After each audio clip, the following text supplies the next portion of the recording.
Hey, welcome back. It's August 9th, 2025, and we've got Stanley J. Kirby here visiting in the Hotel Orloff. Hey, everybody. Hey, so you were telling me that you first saw me not on YouTube, but in the Hypnotic Eye public access show from Dallas that I did with, well, it was Joe Riley's TV show. I helped him out with it back in the 90s. When do you think you first saw that? I've been trying to think about that, and I don't know. And I didn't know you were a part of that. Oh, you didn't know at the time, when I yeah. first, with the Hypnotic Eye, I think, like I said, there's a long trail of Ugly Things Magazine reviewed Sore Losers, the movie that I think Joe Riley had something to do with. Yeah, Joe Riley, that was the guy that made the Hypnotic Eye. He I met Mike McCarthy at a Dallas cartoonist and filmmaker I met from Memphis. I met him at a comic convention in Dallas, and and we struck it up, and I got him in touch with my friend Joe Riley, who did makeup and special effects, and he went out to Memphis and worked on his movie, The Sore Losers. So you heard about Joe from The Sore Losers. Yeah, I think they mentioned him in the review, but I got into those movies, Sore Losers, Teenage Tupelo, all of that. Yeah. So somehow that led me to find out about the Hypnotic Eye. I saw an episode. I think I saw the first two episodes, and I don't know where. Yeah, back in those days in the 90s, if you didn't live in the Dallas area where it was on public access, people traded VHS. That may have been how I got it. I really can't remember that. But then I kind of obsessed about that show for a while. Then I happened on one of your videos. This was, would have been several years after that. Mm-hmm. But then I think we had started talking after I'd watched some of your videos. Somehow we had gotten in contact, or you got on Instagram. Okay. Kind of started talking, and then I saw you had mentioned being involved in the Hypnotic Eye. So it was kind of this weird connection, like, oh, okay, wow. And then, because I'd asked you some questions about that. But it's hard for me to think where I first saw it, because you bring up a good point. YouTube wasn't really rolling like it is now back then, so I'm not sure where I could have seen it. I could have got a videotape somewhere. Well, YouTube started, I guess, in the 1990s, right? But I remember you couldn't get more than a 10-minute video. So if you wanted to watch a 30-minute TV show, it was in 3 parts. So that was what was annoying about YouTube in the early days. And the main thing about the Hypnotic Eye is Joe Riley was this friend that I had met in the 90s. He was doing a show called Monster Attack Team with a guy named Eddie Holland, and it was based on Japanese monster and superhero TV shows and movies. So it was a public access show they did on Dallas Public Access. It was 30 minutes. It was about Godzilla and Ultraman, Inframan, Kamen Rider. Inframan's not Japanese, but it's all the same. And so it was a cool show, and I met those two guys. The Kiss pinball machine I've got back there I got from Eddie Holland, and I met Joe Riley. He was just a great special effects and makeup guy living in Dallas.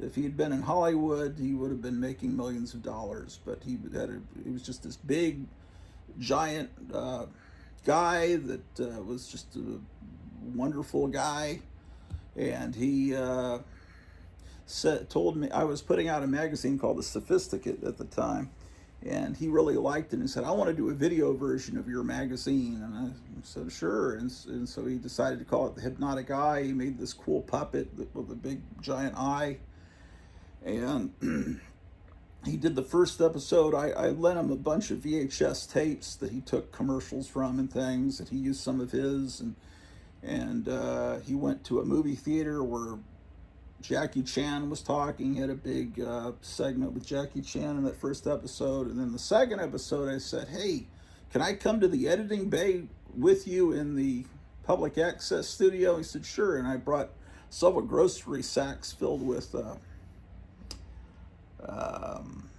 VHS tapes. And Joe said, on this one, I let you do it. You just tell me what to do. And I said, okay, well, put this clip here, put this video here, now we're going to have commercials. Let's put these 3 commercials from this tape, and so basically it was like I was a surgeon with ruined hands, and he was doing the editing for me. So episode 2 is all my footage, and it's all basically edited by me by using Joe Riley's hands. And then later episodes, I appear as the voice of Donny Osmond in a little marionette puppet I have downstairs in the basement. And he came and toured my house for an episode, and I was with him filming. And then the later episodes, I didn't have anything to do with at all. But the very first few, they had a lot of my footage in them. So we were collaborating, not for the entire run of the series. But anyway, Joe Riley's a great guy. I lost touch with him. And for a long time, like over a decade. And then one day he sent me a friend request on MySpace. And I said, hey, do you know why? Because he saw that it was a little rat fink looking monster. And he had a rat fink monster thing. And I didn't know, and wasn't using my actual name. I was using, I think, Grottu Orloff. So I said, hey, I'm Kenneth, and he said, hey, great. And then we made plans to go to a Universal Monsters convention in Grand Prairie, Texas, and everything was okay. We were friends again. Then the next morning I had a call from my friend Steve. Did you hear what happened to Joe Riley? And it's like, why? I was just texting, whatever you call it, communicating with him last night on the computer, and he says he had a heart attack last night. So I don't know if I was the last person to talk with him, but it's great that we renewed our friendship, before. So anyway, he's greatly missed. And so Hypnotic Eye show was on YouTube. They took it down for copyright, I guess, and then now it's back up currently. And then if you have Roku, there's a Subgenius channel called, what is it called? OSI 74. OSI 74. They've got all the Hypnotic Eye shows. And then I discovered, I was typing in spook show because I like those movie theater spook shows. I love, I thought maybe I can find some spook show trailers on Internet Archive. And I found, well, there's a show called Spook Show, a public access show, and by some guy somewhere. And it's like, and he was on the show talking about, I do this show because I was inspired to by the Hypnotic Eye. And it's like, because the Hypnotic Eye got around all over the place, and it was traded, and people loved the show. And so this guy did a long series, and I went to try to contact him because I thought, man, I need to be friends with this guy. And it turned out he had passed away like about a year before from COVID, or a couple of years before. So anyway, there's another show called Spook Show that's like the Hypnotic Eye. But anyway, it's very similar. I think it's got the same spirit behind it for sure. And then I been doing on DVD, recorded DVD. I've been doing a show very similar to Hypnotic Eye called Tomb of Terror. I haven't done it in a couple of years. I'm about to do some new episodes. Anyway, so Stanley J. Kirby lives 3.5 hours away. Yeah. So you came to visit for the day. Yep. And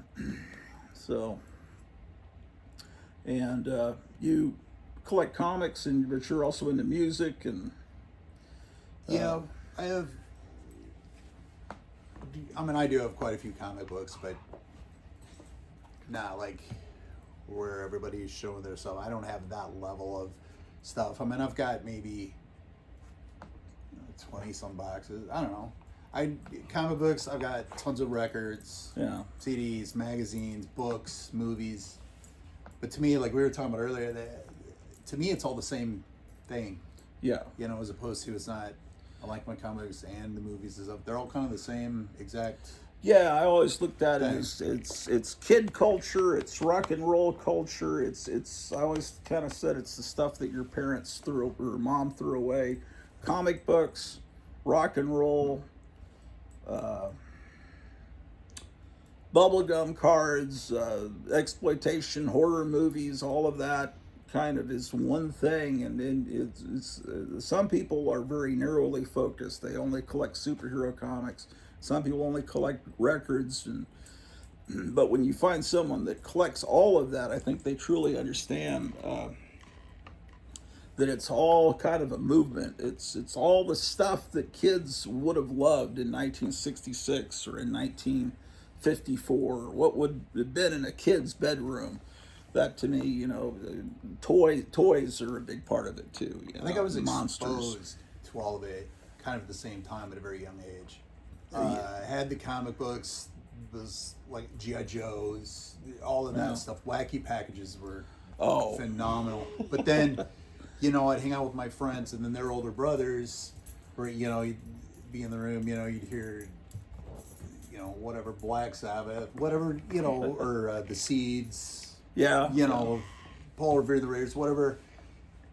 So it was all just at the same time as a kid, all kind of being absorbed into my brain. So I assume maybe that's why it's all the same to me. It's all the... Yeah.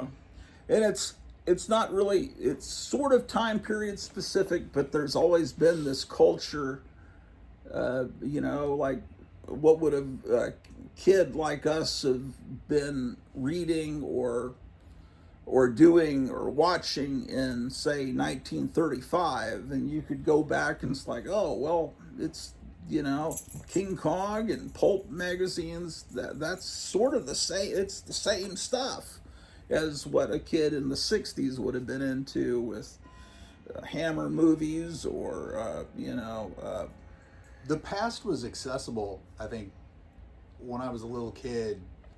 A lot of this stuff from... It wasn't my time period, but I was exposed to it. Again, you'd come home from school, kindergarten, first grade, Bugs Bunny, Gilligan's Island, things from the past. You go to garage sale and you could find DC comics and, stuff like that for cheap. So it was kind of laying around in the early 70s, all of that stuff from the 60s, 50s. Flash Gordon serials were shown on late night TV and stuff like that. So it was all accessible, I think, then, which I don't know that it is now. I mean, it's more, you could look at it and find it, but it's not just being shown to you. Yeah, it's everything's accessible now. I'm looking at this Oswald the Rabbit cartoon that just popped up. That looks brand new from the 30s. That just popped up on the TV. Like, you can get anything now, but I don't think kids do. But it was a thing, I don't know. You have to search for it. I think we've already known about it, so we search for it. Kids growing up tonight weren't exposed to a lot of that stuff at the level that we were, because there's so many TV channels now. That's it. There's so many channels now that you don't find it now. It's too diffused. But when there was only 3 channels...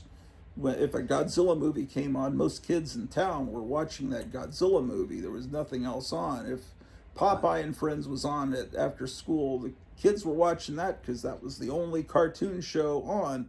Now, there's so many thousands, millions, I don't know, of YouTube channels. Kids never going to maybe stumble on this 1936 Oswald Rabbit cartoon. But and it was cheap. I think for the UHF channels or wherever all this stuff is supposed, they got it, because they're showing it because they didn't have other things to show, or baseball game got rained out. So we'll throw some cheapo movie that they didn't have to pay anything for. But I remember if there was a song I heard, if there was, it would sometimes take me years to find that record. Now you can just go to YouTube or wherever and instantly have access to that song. So in a way, I'm kind of jealous of the kids now. But in a way, I'm not. I mean, it's... because they're not finding it. It was really special when you went into a video store and found, they've got a whole Russ Meyer section. They've got Blood Feast in 2008, because not many video stores had all that.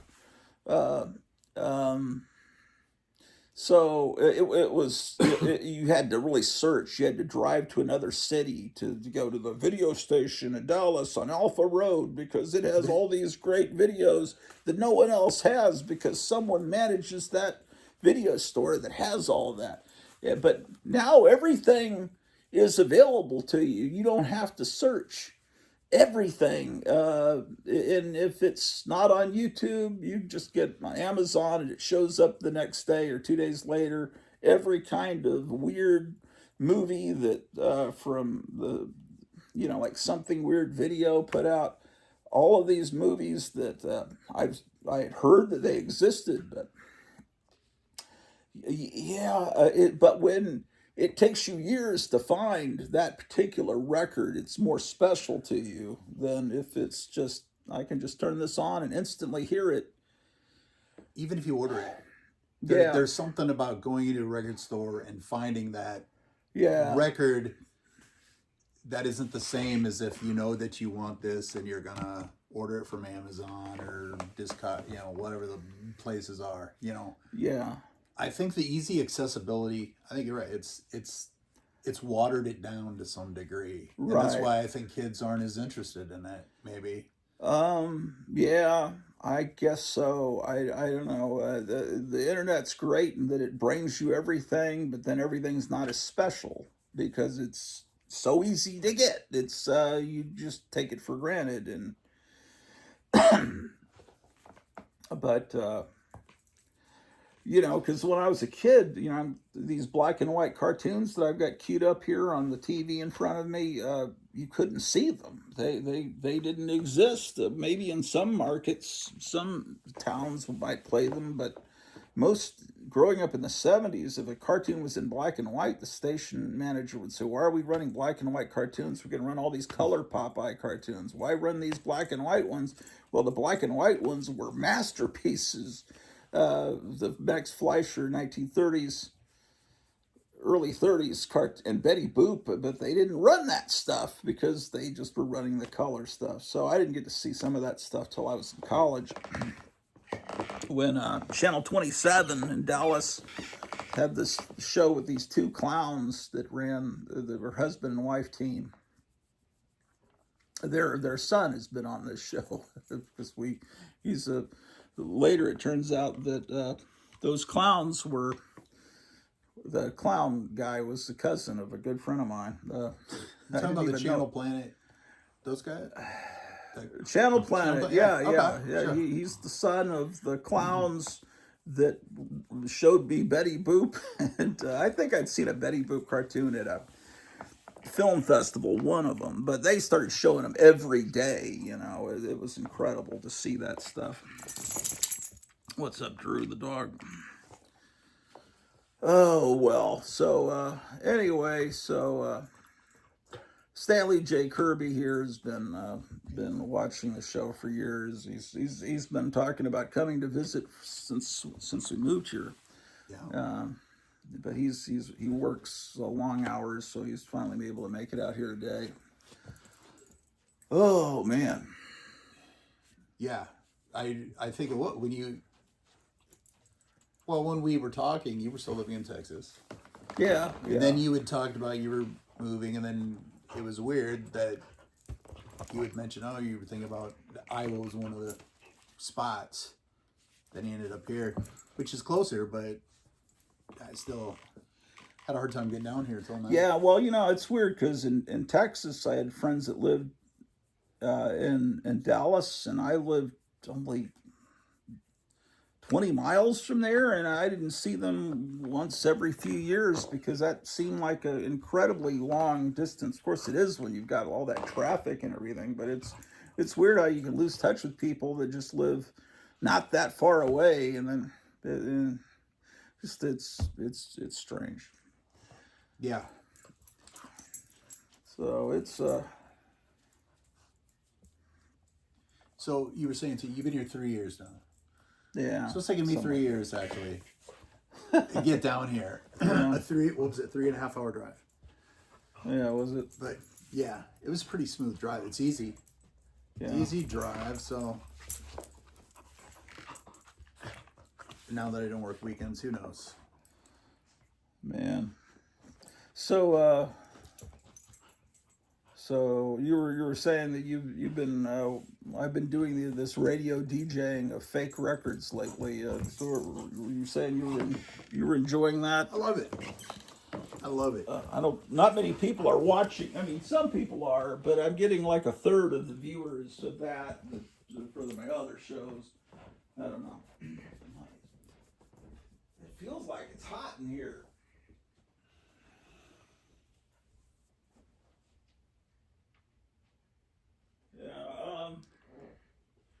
Yeah, I make these. I create these songs. We just created one just a few minutes ago about the Crimson Ghost, the movie serial. And you can just create a song in a matter of a few minutes. Oh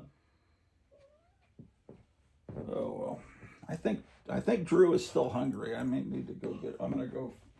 Well, I guess I'll pause this so you don't have to riff. All right, we're back. We were talking about music earlier, musical influences. God damn, I'm getting fat.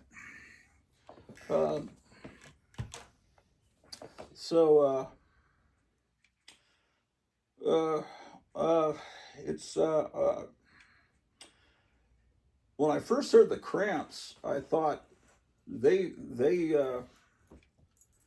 I knew of the comedian named Stan Freberg from the 50s and 60s, and he did a parody. He hated rock and roll when it came out, but he did a parody of Elvis Presley. He did a parody of Heartbreak Hotel, and he exaggerated the echo and just made it insane and had him tearing his pants during the song. And it was him, Stan Freberg, doing it and making fun of Elvis. He wound up making what I thought was an outstanding rock and roll record in an attempt to insult it.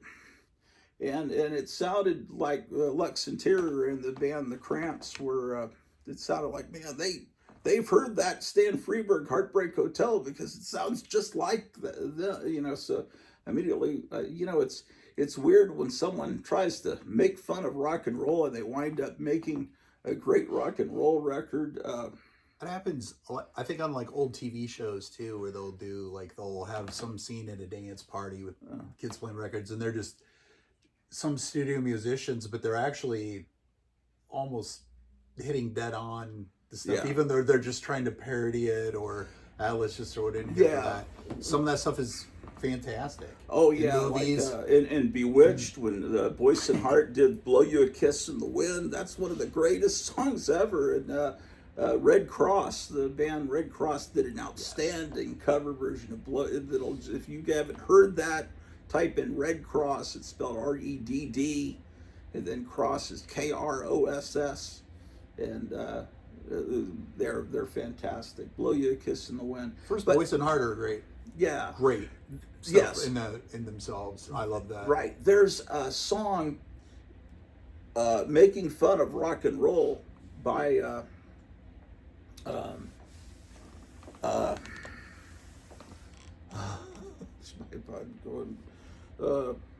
Peter, Paul, and Mary, called "I Like Rock and Roll Music," and it's they're making fun of modern 1960s rock and roll music, and because they were, they owned the world in the early 60s with the folk music, and then the Beatles came along and the Mamas and Papas, and it's like they weren't as popular anymore. So they did this song, and then they would do a verse or two sounding exactly like the Mamas and Papas, and then they do a verse sounding exactly like they were showing we could do your sounds exactly, but it was great. In fact, a lot of people hear that song and think it's a Mamas and Papas record because it sounds exactly like them. But anyway, it was done out of with a little bit of venom and anger, and it turned out to be a great rock and roll record. Well, a lot of great rock and roll records are fueled by venom or anger or whatever, so I suppose that makes sense. The Turtles did, let me see if I can, did "Happy Together," right? so and it was a huge hit and a pop song, and then the studio says, "Do make another Happy Together." That sold millions of records. So we don't want to do that. So they finally did. They did a record. It just made it ridiculous. Here, and they turned it in and said, "Okay, here's your next Happy Together," and they loved it. It was a huge hit called Eleanor. Where he's just singing, "Eleanor, you're so fab and gear, etc." They just sang they sang the word etc. And I really think it's just they just wrote the most bland, silly lyrics, but it was a great record. So sometimes the stupidest lyrics because rock and roll, the stupider it is, the better it can be. I think Kim Fowley said stuff about it. Yeah. He said that it's a celebration of stupid. Yeah, it's stupidity. It's the stupider, the more intelligent and intellectual you try to get, the more cornball it sounds, really. And so if oh man, what was it? The Flamin' Groovies. Type in Flamin' Groovies. Excellent. It's a Teenage Monster. What is Teenage the name? Head. Teenage Head, right? Yes. That's just, and then the Donnas a few decades later. Rock and Roll Machine, the Ramones is just this huge celebration of stupidity, but the thing is, they didn't really look at it that way. They just, The Stooges' first record. Yeah, has that kind of that dumb. Yeah, that's the best Pounding, kind. The stupider that it is, the better. The more you try to, get into the thesaurus and let's write some lyrics. Let's get some stuff from Aleister Crowley books. It's just the more ridiculous. So you gotta. Sophistication kind of ruins it. Yeah. Which I think you could say that about anything that we're even kind of talking about. Right. The more sophisticated it gets, it seems to lose something. That's why the magazine I used to put out. No shit, I almost stepped on that cat's head. Those cats could. The magazine I used to put out. The cat knocked into the tripod. This is what's going on here. I put out a magazine called The Sophisticate, but that was obviously tongue in cheek.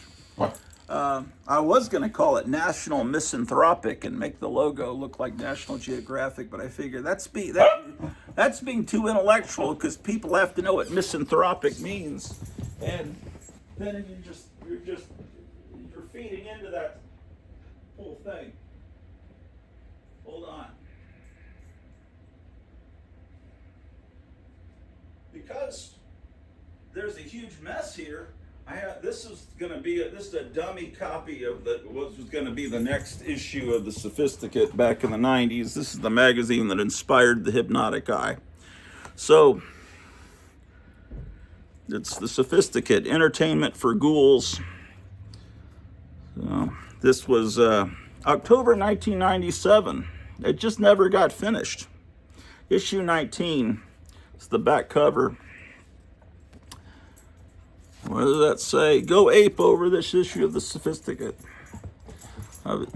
See, the magazine that respects your intelligence, I took that from the top of Amazing Adult Fantasy, the magazine that introduced Spider-Man. So that's Iris Bristol, a British model, in front of a bunch of gorillas. And so I got to warn you, I'm a huge Addams Family fan. Last night, my wife and I watched the first episode of the second season of Wednesday. But let me do a review of that.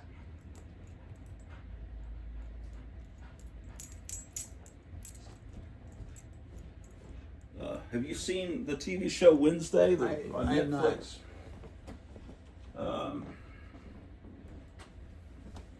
Now, Tim Burton is okay. Tim Burton made, Edward Scissorhands was good. Ed Wood was great. Yeah, I like Beetlejuice actually. Beetlejuice, yeah, yeah. His early movies are great, and Batman was great, even though that really wasn't Batman. That was more the Shadow. I mean, you could tell he'd never read a Batman comic for sure, because Of course, he's not the only filmmaker that's had machine guns on the front of the Batmobile. The whole point of Batman is he's. Come on, Drew. What the heck are you up to? Anyway. But lately, his career has taken kind of it started with that horrible Planet of the Apes. I don't know what he was thinking. It's like he had never seen Planet of the Apes. And then horrible Dark Shadows movie. What else has he done? It's like shitty Alice in Wonderland movies. Actually, I never saw that, so excuse me. Maybe I shouldn't criticize something I haven't seen. Did he do a Charlie and the Chocolate Factory? He did that. That was ridiculously bad. The original's much better. Even though Roald Dahl hated that movie, but we liked it. Okay. Anyway, so this Wednesday show. Okay, so yes, in Charles Addams' original drawings in the New Yorker, the Addams Family was a little more violent than they were in the 1964 to 66 TV show, dropping boiling water on Christmas carolers from their tower and stuff. But, I think they realized when they're doing the show, you've got to humanize these characters. And the Addams Family you could be the Addams Family. You could never really be the Munsters because they were monsters. The Addams Family weren't monsters. They're like beatniks. They were beatniks. Yeah, I mean, it's kind of implied Morticia was a witch. I don't endorse witchcraft, but you could be a witch. The only thing that was Cousin It, you could grow your hair long and be like that. Yeah, like Tanya Tucker or something. Now, Uncle Fester, the thing with the light bulb, that was about as far as it went. And Thing, which I thought Thing was done perfectly. And then in the movie, they have the two movies that came out. The Thing can move around, and it's not just coming out of a box. Which those movies that came out in the 90s, I guess, they were okay, but they didn't quite get it either. Christina Ricci was fantastic as Wednesday in those movies, but she was the best. The guy that played Lurch played an ominous organ, instead of the harpsichord. The harpsichord was ironic because you expect him to be playing the organ, so they have him. They don't get the joke. Whoever made those movies. Okay, so this new Wednesday show, it's the way that the Addams Family are portrayed. I don't like it. I don't like Gomez. Yes, he kind of looks more like Gomez, I guess. I just don't like the actor. I don't like the way he delivers his lines. Wednesday, all her lines sound incredibly written. And she goes to this school. It's like Professor X's school where they have all the werewolves and everyone's got superpowers and they can shoot flames out of their fingers and shit. And it's like some school for witchcraft, demon worshipping monsters. And it's stupid. And it's I just don't like. Is this second season? Yeah, the first. It's a couple of years. I can tell time by where we're sleeping, because the first year we were here, we slept in the attic, and I remember watching Wednesday in the attic. My wife insisted on watching the whole season. I didn't really like that. In the second, then last summer. I remember last summer because I remember where I was when I saw Trump get shot in the ear, then we moved to another room, and now we're in another. So the third summer, we're in a different room. So that's how I can tell time by where we move the bed to. And we're usually trying to get where there's better air conditioning, because this is a 100-year-old building that air conditioning doesn't really get into every place. But anyway, it doesn't matter. Wednesday, I give it a thumbs down. But I don't know, people. I don't know who that's aimed at. It's not aimed at me, and I'm one of the biggest Addams Family fans in the world.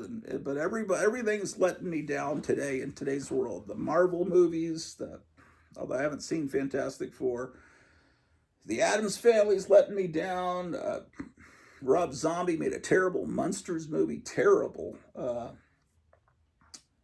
Has Rob Zombie made a good movie? I mean, I've always had high hopes for but I never really have liked too much. I saw a video he made for a song 20 years ago where all these kids looked like rat fink monsters. That was great. I mean, I think he could do a 3-minute music video pretty great. Yes.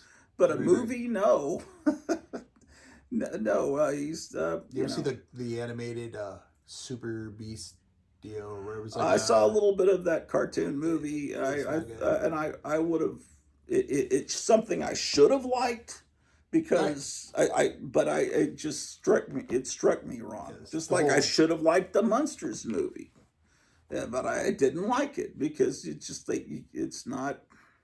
I'll figure out. I'll see Fantastic Four, and I'll let you guys know, and then that will be the definitive review of Fantastic Four. But I know you did Superman. Did you like that? The new Superman I thought was fantastic. Okay. I haven't seen that yet. Yeah, that's while we're seeing it. They because Tim Burton doesn't understand the Addams Family. You would think he would understand that, because that's what he is. He's like a ghoul 24 hours a day. He's always been that. But I don't think he fully understands. He's got his own little world, and I think he appreciates it from a different perspective, I think, than a lot of people did. Like he said, he looped in with the monster stuff, which he said you could be the Addams Family. Yeah, it's but he sees it differently. Yeah, it's well, like Pugsley, who's like thin in this. I guess they explain that he can shoot flames because he learned it from Uncle Fester, and he causes this gigantic car wreck where all these cars are flipping around like the Dukes of Hazzard or the Blues Brothers, and and it's like, oh, they're all laughing, and it's like, wait a second, they just caused probably killed people, and they're laughing. You think, well, they're the Addams Family. They love them. Well, but the real Gomez Addams, John Aston, it was a train layout. It's fun to watch trains, but I don't think he would really want to see people die. I don't think that's the way that he was portrayed. He was portrayed as a really happy guy. He was happy in his world. He was actually kind. Yeah. They tried to be friendly to everybody. Yeah, they always wanted people to visit and share. They were just it's the. They weren't sadistic, which is that's the thing. Vein. And although that was probably in the original cartoons, in the drawings that Charles Addams did, that doesn't translate to the big screen, because we need someone we could somewhat relate to. I don't want to watch a comedy about Jeffrey Epstein, although someone could make a sitcom. There will probably be a musical coming out. The Jeffrey Epstein musical. I don't know, man. I noticed they released a tape yesterday. I forget who released it. Some tape where Jeffrey Epstein's saying, well, Donald Trump's really good real estate guy, but I don't think he can read a spreadsheet, and he's a really horrible human being because he doesn't treat his friends well. And it's like, oh, because he threw you out of Mar-a-Lago? It's like, it's like, and then people in the comments below were saying he's one of the most horrible people, and he's saying Donald Trump's a horrible person, so Donald Trump must be a really horrible person. Or maybe if someone's horrible is saying you're horrible, maybe that means you're good. It just depends on how you look at it, you know. I mean, who is that for? When you have someone like that, then slamming someone who people want to slam, it's like, well, who's... like if you had a recording of Adolf Hitler saying someone was terrible, wouldn't you think that person's great? Like, you know, if Hitler would be saying, that goddamn Superman, he ruined my whole eagle's nest. You know, it's like he wouldn't be saying that. You know, Superman, there's a lot good to be said about. So, boy, I'll tell you what.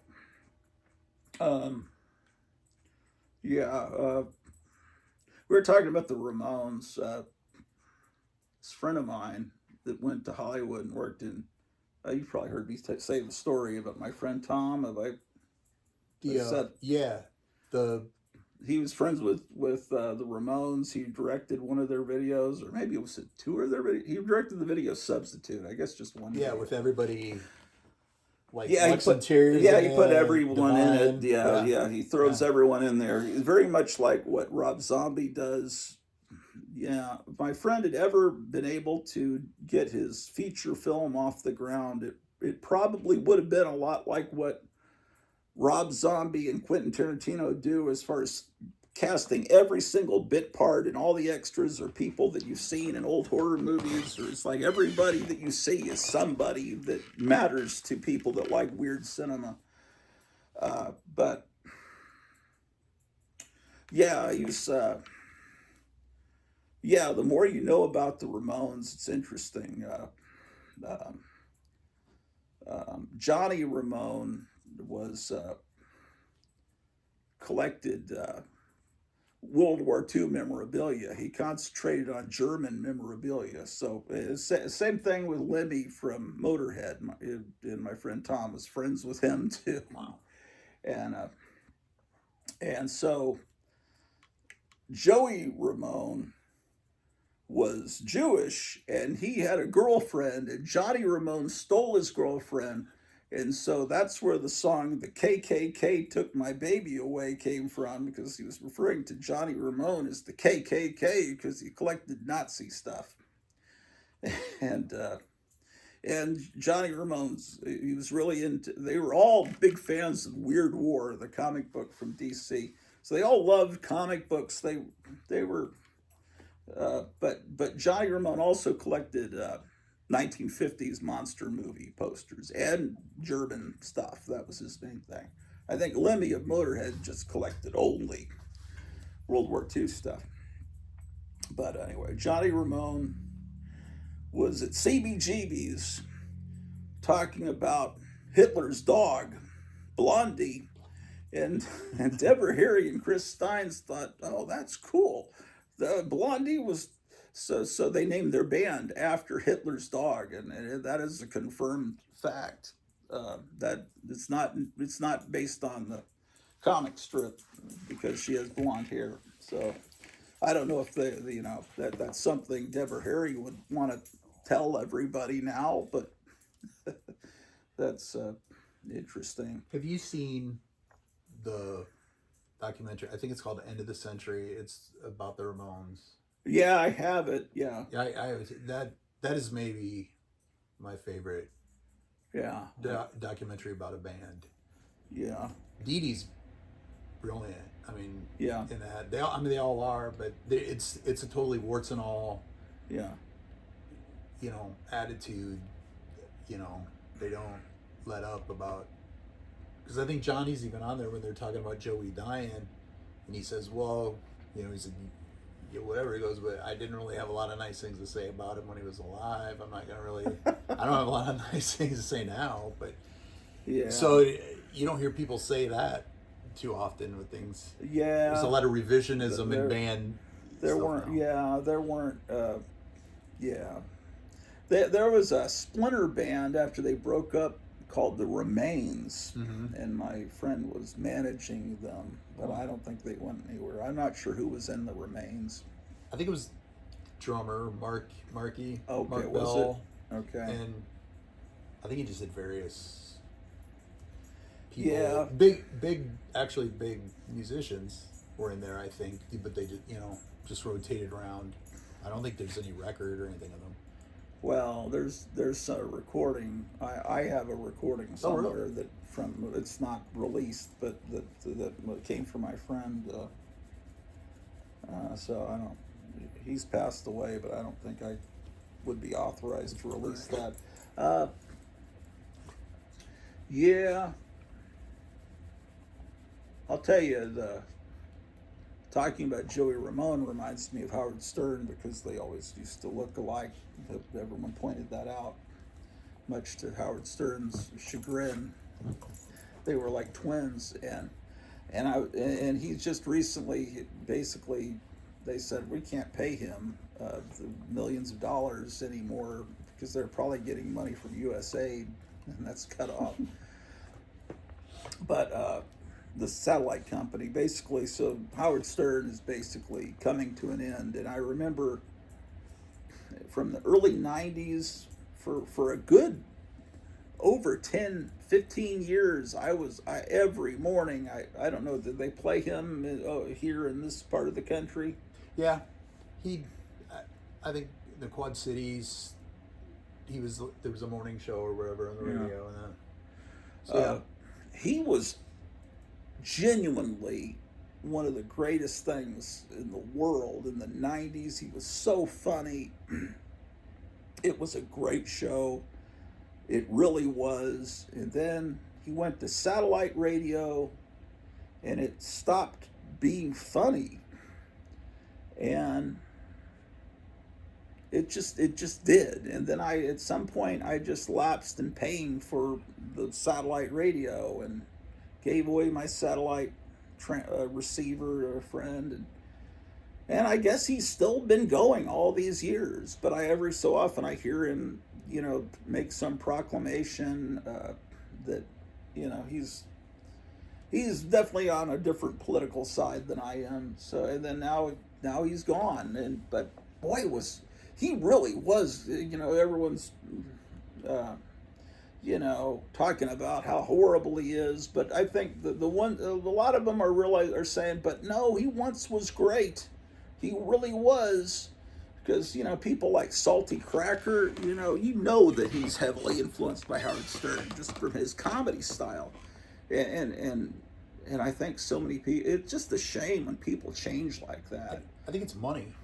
It's money. That it's right. It happened to Letterman. Yeah, Letterman Letterman was great.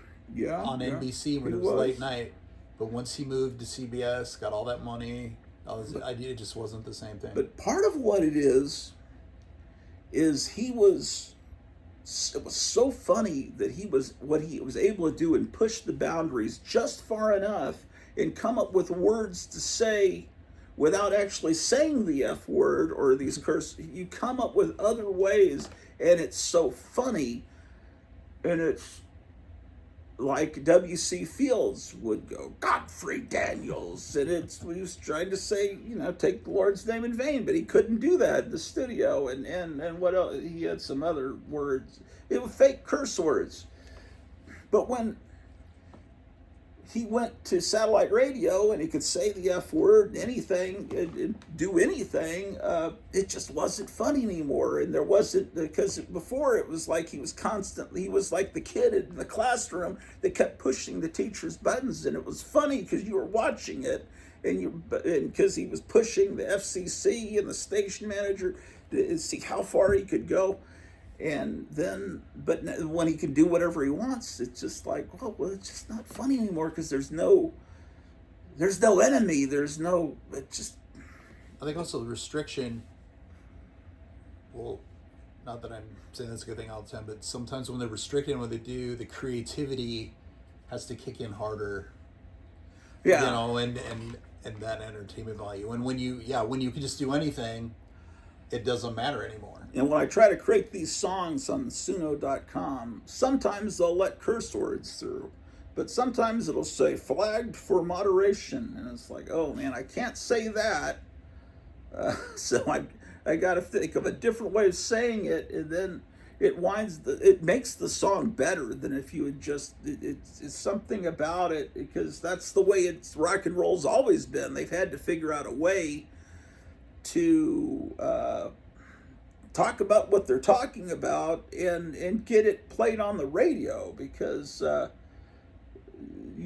kids always have known what they're talking about in the rock and roll records, and parents may have suspected it, and sometimes they were right in trying to get these records banned, but they, like early days of rock and roll, good golly, Miss Molly sure likes to ball. That's exactly what it meant. It's like, oh, they're talking about ballroom dancing. As a little kid, I thought it just she's crying. She likes to cry. But as you get older, you're like, okay, now I get what he's talking about. Now you get what he's talking about. That was completely explicit, and it got through, So anyway, it's just all the Bubblegum recors of the 60s. Oh, the Bubblegum records. Those lyrics are actually, heavily double entendres and all that kind of stuff. Yeah, 1969, 68, 69, 70 with Bubblegum. Castanet and Cats and all that. Right. That stuff. 1910 Fruit Gum Company. It's like yummy, yummy, yummy. I've got love in my tummy. And 1, 2, 3 red light. It was all couched in little, like Simon Says. It's like, someone will listen. Oh, that's just cute music for little kids. It's about little childhood games and stuff on the playground. And if you really listen to the lyrics, no, and the Archies. I've done some Archies, fake Archies records with Suno.com, but I just make them completely insanely over the top. But it's amazing what, if you type in 1969 Bubblegum, male and female singers, it's like they instantly know what to give you. It sounds just like the Archies. See, that would have been my first exposure to rock and roll. Would have been like the cartoons. They all had, the Archies had the band or whatever, and that, before I was listening to the radio, really, it would be that stuff, or even I think TV commercials. I can remember as a little kid there was a Tommy James and the Shondells commercial for this like K-Tel record, Greatest Hits. I don't know. That was like the first time I can remember being like blown away by something, like, oh, that's incredible stuff. So, it goes back to the exposure. You pick it up in weird places, which you don't now. I don't think kids do now. I mean, I don't know. Yeah, I'm not sure. You might hear a Ramones song on a kid's cartoon, maybe, I guess. Well, the weirdest thing happened a few weeks ago. Connie Francis passed away, and in the MySpace days, I had a Connie Francis fan club I had started, or I think I did. Yeah, I'm pretty sure I joined the real Connie Francis fan club, but I had a Connie Francis group on there. I've always loved Connie Francis, and she passed away, and I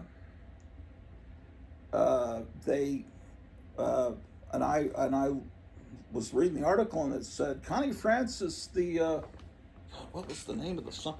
It's like the singer of, and it was some song I'd never heard of, passes away. Every news account, where's my room? Oh, there it is. Had some, was talking about this song. That's like, why are they talking about that instead of Who's Sorry Now or Lipstick on Your Collar? It's some song that, some obscure song. And apparently what had happened is on TikTok, this song, which was something she recorded in the early 60s, and she had forgotten it because it became a huge hit. It was selling millions of copies. She was still alive. And it's Pretty Little Baby. That's it. It's the first thing that pops up when I type in Connie Francis on YouTube here. And it's like, she says, oh, I don't. And then she heard it. So, oh, I remember singing. It was something that was never a hit back then. But now, when she passes away, this is the song that's the big hit that everyone's talking about. Pretty Little Baby. I can't play probably a bunch of Sounds like that. That's about all I could play before they'll make me edit the video. Uh, it's an okay song, but it's not one of her best. But apparently, all these people are making little cute videos on TikTok with that as the background music, and it's become, and all these little 14-year-old Japanese girls are doing karaoke versions of Pretty Little Baby. So now she's known as the singer Pretty Little Baby, and that happened. It's probably the biggest record of her career, and it happened when she was, probably in her 90s, in the last few months of her life. It's weird. Didn't that happen? You were talking about Wednesday. Didn't in the first season there's some dancing? Oh yeah, I forgot about that. Yeah, what she's doing too, and it popularized right, the song. Yeah. She danced to a Cramps song. I forgot. I bet that Tim Burton puts a Cramps song in the second season too. Yeah, she does this dance that she based on.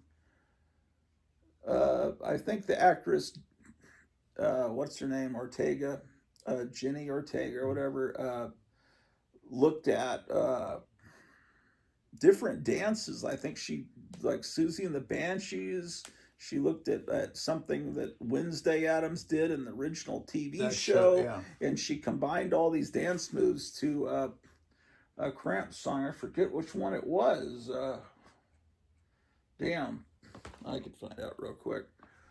I just type in Cramps Wednesday. So there, I guess, you could argue that is exposed because it got popular. Everybody started doing it, making videos of that with that song or whatever. So there was some exposure there, but I don't know how long life.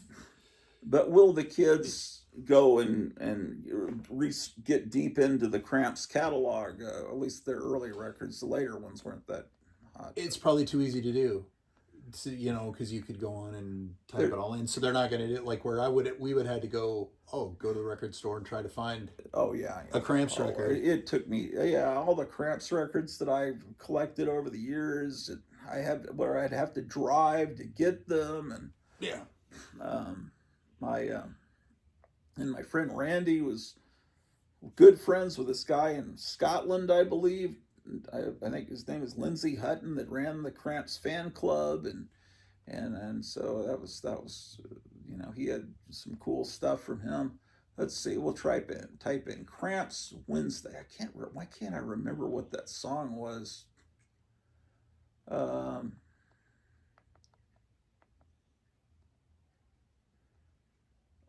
guess she was dancing to Goo Goo Muck.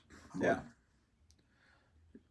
Yeah, well, that's interesting. Well, Goo Goo Muck is a cover version. The Cramps, a lot of the stuff the Cramps did was cover versions of songs from the 50s and 60s that nobody remembers. Or what they would do, interesting things like they'd take a surf instrumental song and put lyrics with it, or they'd combine two different old songs that no one's ever heard of. It's not that they were stealing and not giving credit. They were just unearthing, because they were record collectors and comic collectors.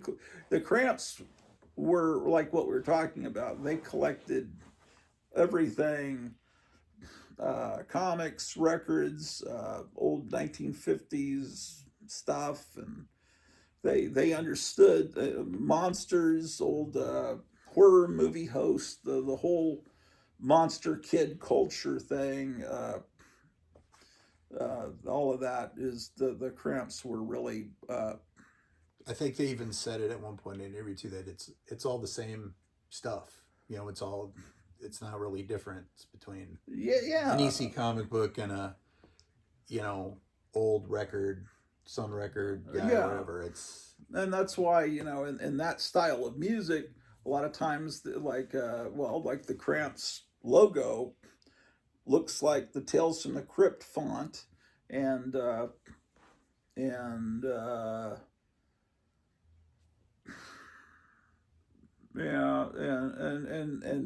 with the Misfits, they used the Famous Monsters of Filmland magazine font, and it's like, and then Glenn Danzig took his current symbol. Well, with the Misfits, he used the Crimson Ghost skull guy from the movie serial. But now currently he's using this this demon skull that comes from a Marvel comic cover. Crystar or something like Crystar, that. yeah. And It it was wasn't based it on a a toy? Yeah, yeah. yeah. And then he's got the skull, and then he's got these tentacles underneath it that come from the Hydra symbol, and then the Nick Fury comic book, you know. So it's He's a comic collector, Glenn Danzig. yeah, and he's a publisher too. He puts out these comics that I don't think are sold in any store. I don't think there's any in the '90s. Comic stores had back rooms where you could go get these comics with, but now I think most comic stores don't carry them because they're scared. Well, some people did get in trouble with one of his comic books because they are for adults. And I think somebody sold it to a kid. Their parents got a hold of it. Oh boy! And and pretty much put the guy out of business. I think that's her. But in Cedar Falls, I go to a place called the Core. They were selling them at the time, and then there is I think collected paperback of that stuff, which they are selling. Then they're right there. I think it's Goth or something like that, but it's right there on the stand. So he did Death Dealer. Yeah, I think they had for a that while, under license. Before Frazetta died, he got to be buddies with Frank Frazetta and was doing a Death Dealer comic, and when he did a Devilman comic, there's a Go Nayagi or whatever. Yeah, that wasn't really for adults in Japan. That was a kid's comic book. I guess they call it manga, but here people would say it's for adults. They have different standards, but it's about this guy. It's kind of like this Peter Parker that turns into this demon, and he's the good guy. And then there's this girl bird creature with wings that I guess is supposed to be more like, she's white, she's more like an angel, she's the villain. It's like the angel's the bad guy. It's been around since the 60s. Devilman, he was reprinting that, and then he did a comic called Satanica, and he'd always get these and it was like Vampirella, but she had didn't she have cloven hooves? Yeah, and I think she had wings backwards. Yeah, bat wings. Yeah, yeah. He takes stuff like Vampirella and stuff, and then takes it much further to the point where comic stores are jeopardizing their businesses by selling it. So they probably order it for special customers and keep it behind. I bought Satanica when it was coming out. I bought Devilman. Yeah. I bought Jaguar God was another one. Oh yeah. And that was probably my favorite one. That was the best. Yeah, that was another Frazetta, but he's still publishing, but he's making movies based on his comics, but I just don't know where you would actually buy them physically. I think you have to get them directly from him or directly order them from your comic store. I don't know. He reprints some Jack Kirby book too, Blue Bolt or something like a Golden Age. A Golden Age, yeah. It's under his. Know that. It's under his whatever Veratiga or whatever. Yeah, he's got a huge collection of original art. He's a comic book person. I think he wanted to play Wolverine. Because in reality, if you don't read comics, Wolverine is shorter in stature than what's his face that plays in the movie? Jackman? Hugh Jackman, sorry. Yeah. Getting old. That is an example of what I'm talking about when you can do whatever you want. Comic books, like W.C. Fields would say, Godfrey Daniels in comics, they'd have little symbols, little asterisk and a $sign and exclamation. Oh, they're cursing, but they can't say it in the comic book, so they have little symbols, so you know it's a curse word. And you just made up your own in your mind when you were reading it as a kid, whatever they were saying, because you knew what they were doing. And when you, but this Deadpool movie that came out about a year ago with the Wolverine character in it, everyone seems to love it. I watched it.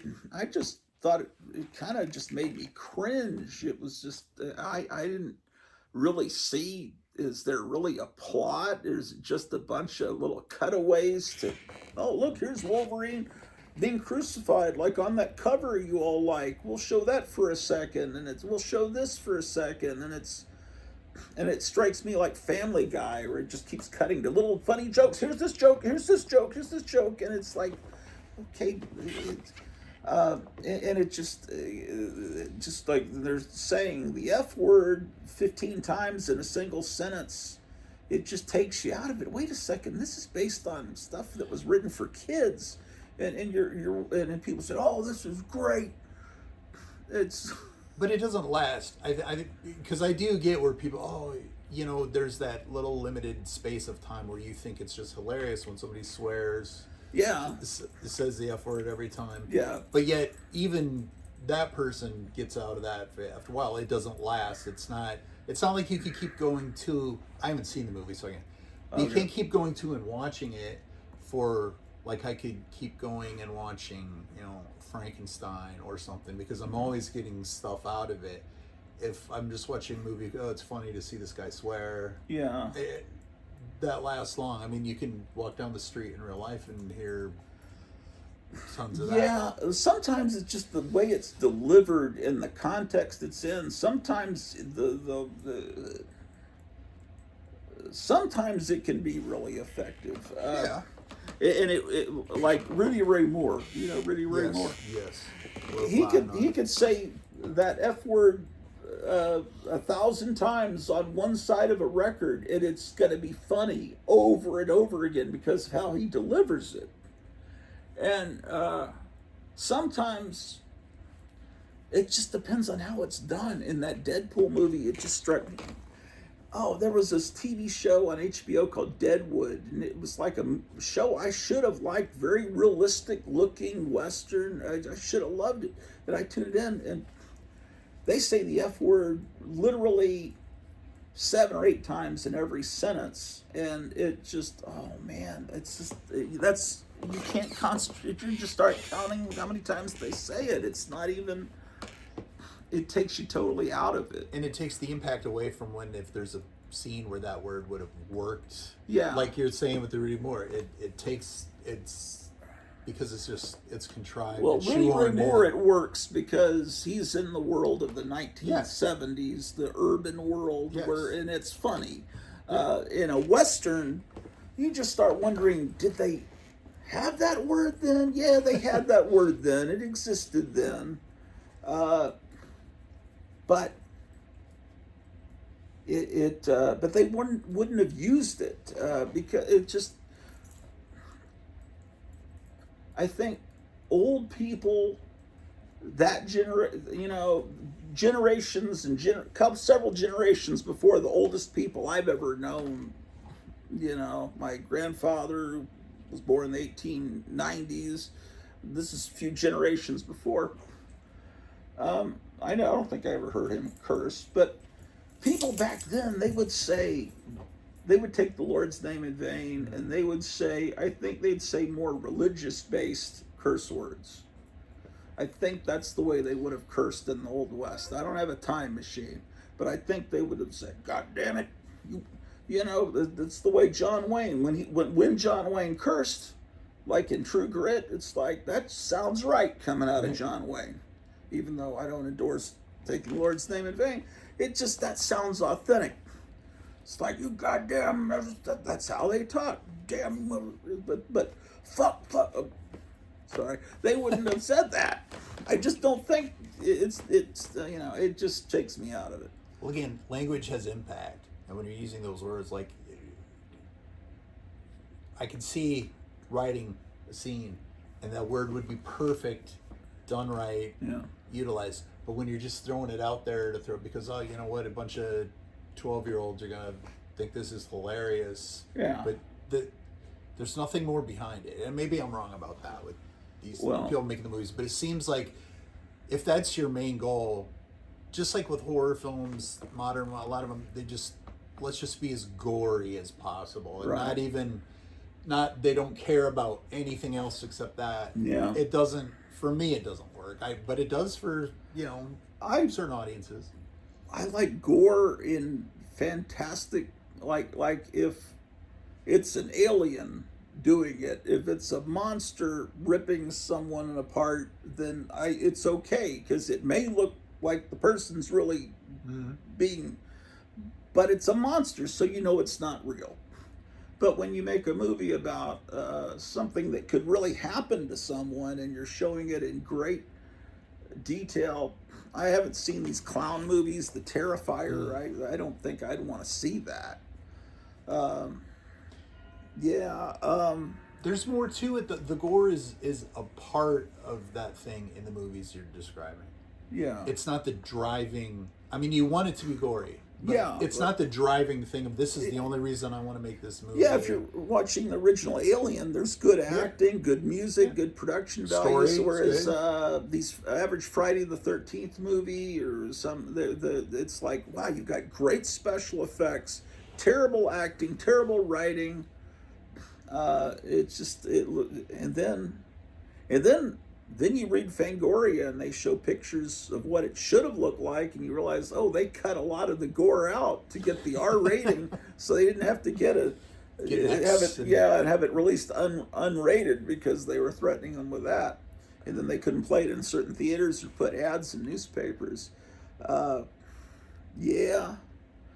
tell you. You could. The thing is, you could make.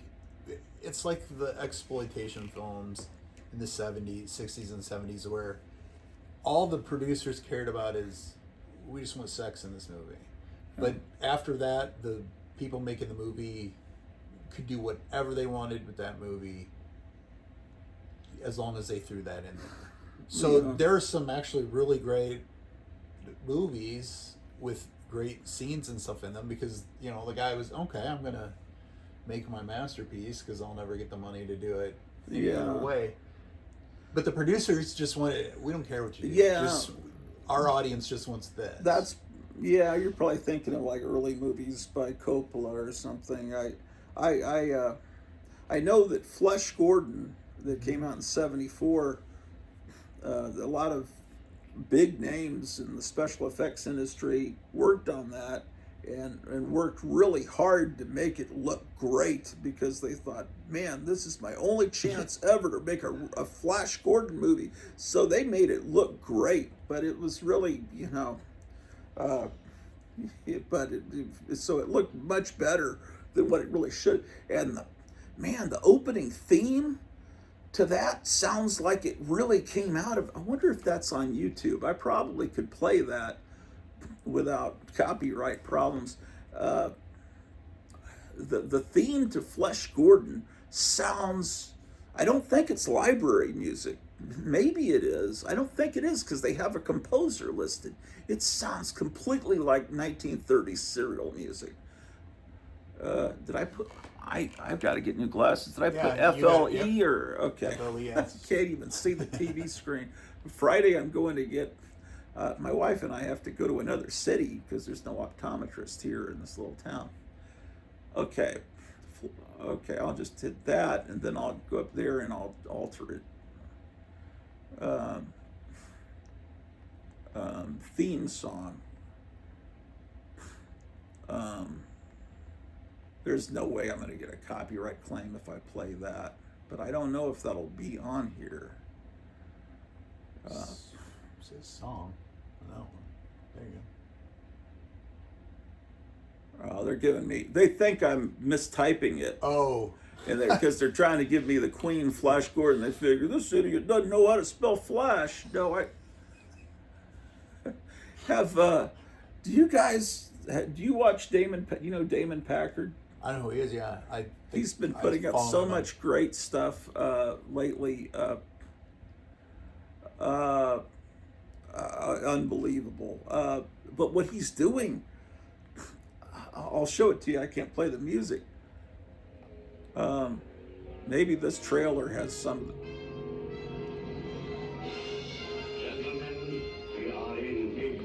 Yeah, this music in the background. You've heard about it. You've read about it.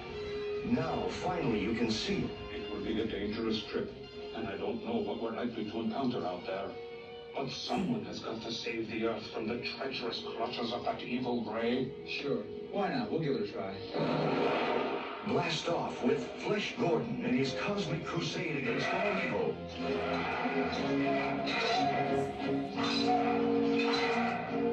Witness the unbelievable death feats of that most remarkable superhero of them all. What's Dave Allen that did the stop motion in Empire Strikes Back did that? Dangerous outer reaches of intergalactic space as he joins forces with the mysterious professor and the lovely Dale Order to save the Earth from the incredible sex ray. So strange in here. Flesh it almost was alive. Flesh Gordon, the preposterous. He's swept away to the dazzling heights of astonishment as you enter worlds of... The director didn't know what he was doing in this. I mean, this is great because all the people around the director wanted to make it like a Flash Gordon movie. And so it worked. Because years later, in the days of VHS, the same director came back and did like Flesh Gordon and the Cosmic Cheerleaders, and it was a terrible movie because it didn't have any of the feel of an old movie serial, because he didn't have those people around him saying, this is the way you film this is what the way the ships should look, this is how the exhaust should look coming out of the ships. They wanted it to look just like the real serials. Anyway,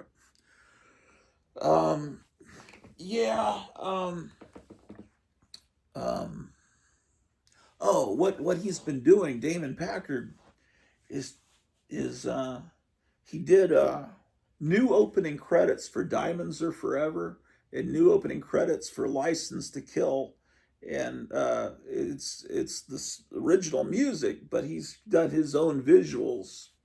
And it's fantastic. You got to look up Damon Packard.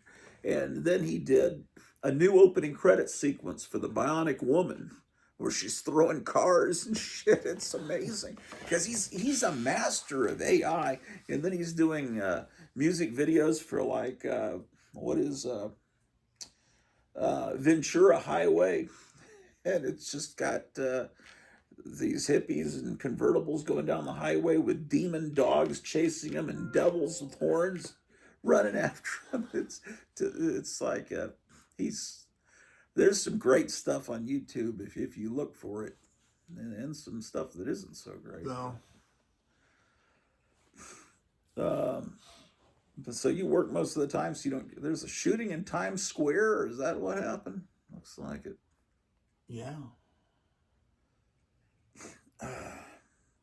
No, do I work all the time? You're saying you're working a whole lot lately. I do, yeah. So I did a 15-hour day the other day. Oof. But, again. Well, what are you? I like the money. So yeah, I mean, are you working towards an ultimate goal of a certain retirement, or to never work again? Yeah, that's my goal. But I don't know if there's always a lot of for me. I thought I retired, but I can't do it. It seems like I think I'm going to do EMT training. To see if that gets me. I mean, I'm a janitor. I like it. It's okay. I kind of like the job. I like the people I work with, but Bobby Sherman, didn't he got into being a emergency guy, doing what they do in the TV show Emergency. He went from his recording career and being on Here Come the Brides in Los Angeles. He started working on ambulances and became like a big respected guy that trains people. I think I heard David Lee Roth did that. Oh, he did? He was, yeah. Where did I see? He was working as a paramedic for a while. That's weird. Yeah, it is weird. That is very weird. I always resent David Lee Roth because I was really into Howard Stern. Like I said, then I grew to kind of hate him. But trust me, I've got tapes and tapes and tapes of the radio show recorded every day. It was insane. I was obsessed with that show 30 years ago. But At one point, they took him off the air on my local radio station, and they put on David Lee Roth in his place. David Lee Roth was doing a Howard Stern style, Really? I didn't know. yeah, syndicated radio show, and they put him on. It's like, then I think the station eventually was forced to bring Howard Stern back. So I hated David Lee Roth because I liked him with Van Halen, but I resented him for that. And then one time he was on his radio show because there was nothing else on, so I had to listen to David Lee Roth, and he wasn't as good at anywhere close. But one time he was talking about that dogs don't really love you; they're just in it for the food, and it's like f you, David Lee Roth. That's like when these people tell you dogs don't go to heaven, and stuff. No animals are allowed there. It's like, man, I don't want to hear that. You go back to your crazy, stupid. I think he is crazy. Like when it was it maybe Joe Rogan or something. They interviewed him. It was like a 2-3 hour interview. Yeah. It was interesting. And I've never read his book. I want to, because a friend of mine read it and he said, I feel like I've wasted my life, by not, the life that this guy has had. I'm sure it's a little grandiose and self-serving as, all that is, but it's an interesting guy, but I don't know if he could hold down his own show. No. I wouldn't. Well, it was even worse is when Chevy Chase got his own show, because he had a lot of talent on the with the National Lampoon Radio Hour, and then when he was with Saturday Night Live, and then he went off and went off to Hollywood and thought he was hot shit, and he never was. I liked Fletch. Fletch was. I thought it was a good movie. There was a movie called Modern Problems. I remember laughing really hard at that. That was made by Ken Shapiro that made the Groove Tube. No one knows about that movie. But mostly Chevy Chase's career was shitty, I think. And he was a big enemy of Howard Stern. Because Howard Stern, for some reason, called Chevy Chase's house early in the morning and got his maid. And then Chevy Chase got on the phone really angry with Howard Stern for harassing his maid. And then after that, it became this big war. Howard Stern declared war on Chevy Chase. And then I think he took over, did a late night show. Yeah. And it was a big joke, and everyone laughed at that because he was pathetic on it. He was horrible. And he had gone on the Johnny Carson show and not really kidded Johnny Carson, basically told him, "You got an easy gig. I could easily do this." It's like he said that to then that pissed Johnny. Johnny Carson could have a temper. He didn't like Chevy Chase. Johnny Carson was great. Yeah. I don't think of any, and I like I said, I liked Letterman when he was doing his thing before he got too much money. But Jimmy Fallon, although I think he's fun, like as a writer, I think he's funny, but he's a terrible interviewer. I don't know. Does he come from Saturday Night Live? I don't even know. Yeah, I think he was on Saturday Night Live for a while. I don't really know much about Saturday Night Live after the early '80s. Yeah. The first cast. I can't play the music, but I'll play it lightly so you can kind of hear it. This is all AI. This is Damon Packard's version of Ventura Highway. But I gotta play it low, so anyway, this is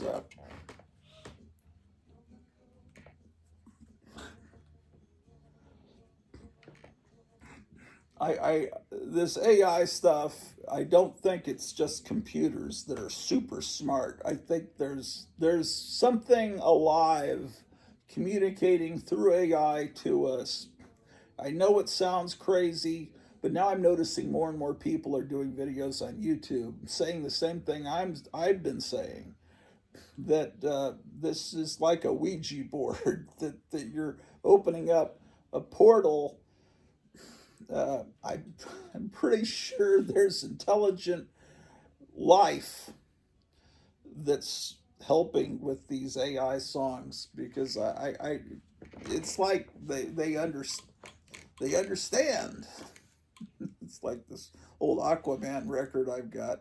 The sailor says, "The fish, they understand you." Well, the AI, they understand you, Grottu. these demons understand. I think, I don't know. Enough of that. You guys will think I'm nuts. Anyway, these dogs going as fast as the car. I don't know, man. This is all AI, like it's all AI. Yeah, it's all AI. And look at the shit you can do now. That you just got a plane basically landing on top of the car that's driving along Ventura Highway, and all these Satan worshipers are chasing the car full of hippies.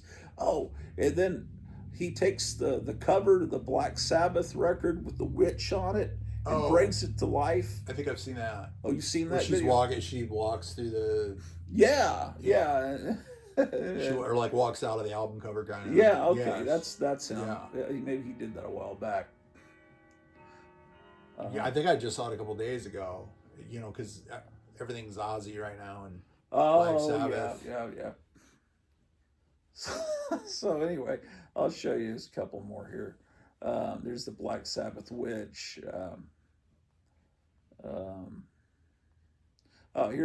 He's redone the Bionic Woman opening.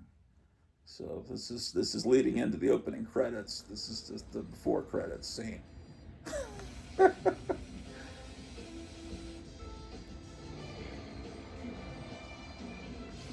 You see her landing on the ground.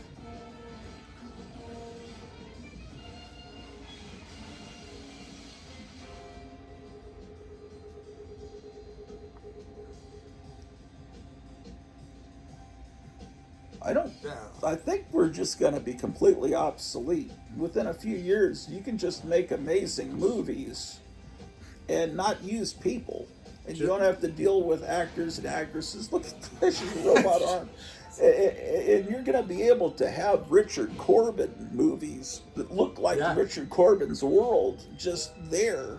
And it's going to be a lot better than Avatar. They talked about that when Tron came out. Yeah. And I remember they were talking about someday when we don't have actors for movies or any of this. I mean, it took a while, but the only problem is then they can also make a movie showing you doing something horrible, and all of a sudden, you're Lee Harvey Oswald or the Manchurian Candidate. Wait, I wasn't there at all. Yeah. We've got film of you doing it. We'll go to the point where you can't trust. Any photos, and then once you can't trust anything, then the elite can do whatever they want on secret islands, and you say, hey, well, that's bullshit. You know, that's just fake video. That's do you believe that? That's just AI. You know, you've seen that AI. You can put cat whiskers on your kid. This is the diamonds are forever.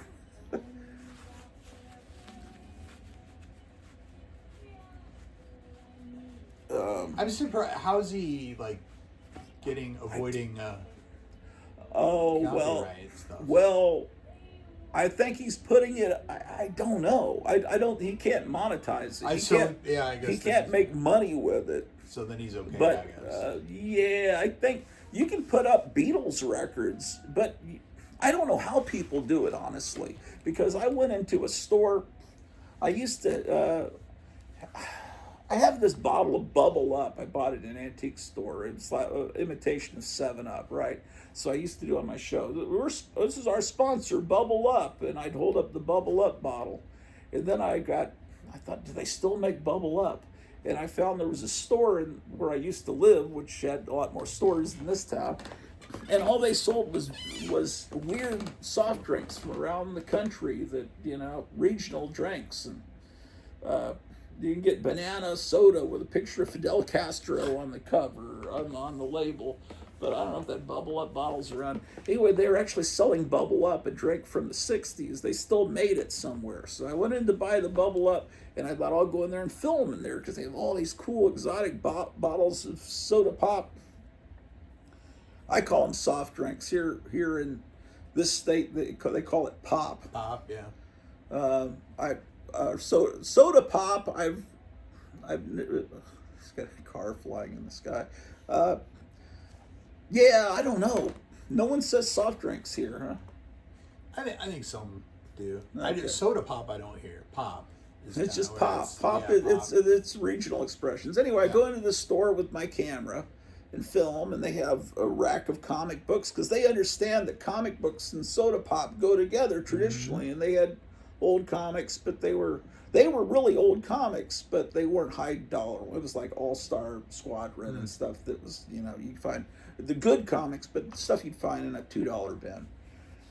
It was cool, but then I tried to upload it to YouTube. It wouldn't even allow it to upload because they were playing the Beatles over the loudspeaker, and it was not that loud, but you know, but then I see people put up whole Beatles records on YouTube, and it's I don't know how you do it, but I guess if I don't know. It seems like some people get away with it, some don't. It just Well, I know they want music up there because they want there to be tons of music on YouTube. That's where people go to hear music. Right. But you can't make money from it. But if you just have a bunch of old 45s and you want to expose them to people, then you put them up on YouTube. There are good people that do that. There's this guy out of Japan. Have you heard? Do you like bluegrass music? Yeah, actually. There's a guy, I thought it was Takes, but then I realized, no, it's Take. It's a Japanese guy that's obsessed with bluegrass, and he's got thousands of bluegrass records up on YouTube, and it's Take's Bluegrass. Let me see if I can, what I can. And then, yeah, there's all kinds of stuff. There it is. Okay. Usually the bluegrass stuff's not going to get you a copyright claim, but anyway,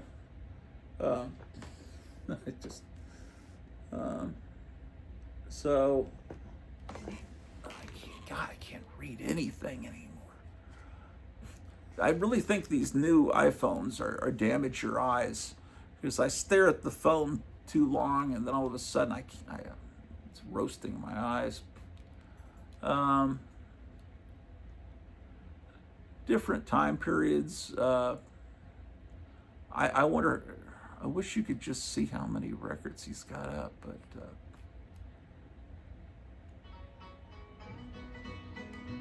so it's just thousands and thousands of hours of bluegrass music on YouTube, courtesy of a guy in Japan.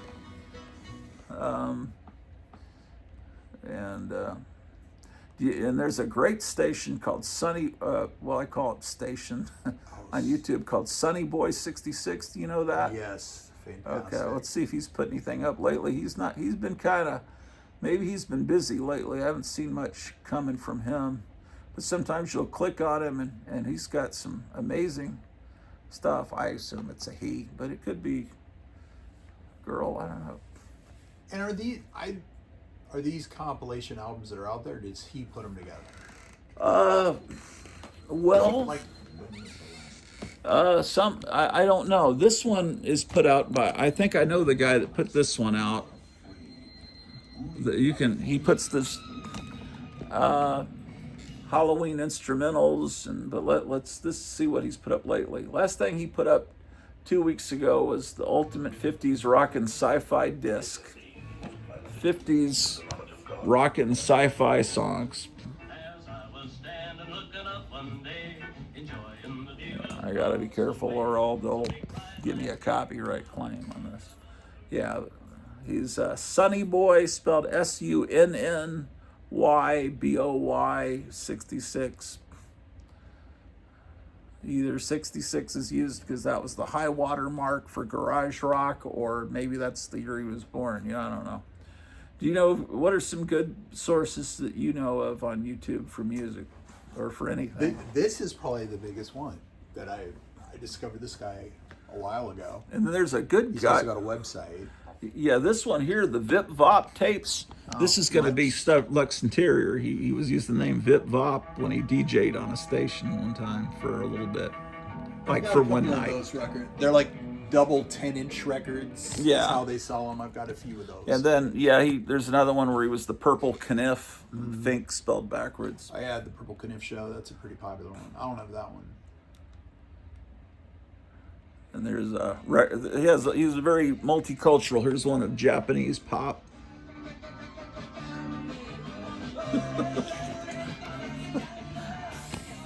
Yeah, it's great stuff, man. It's great stuff. Um, As far as I know, this guy is like the best.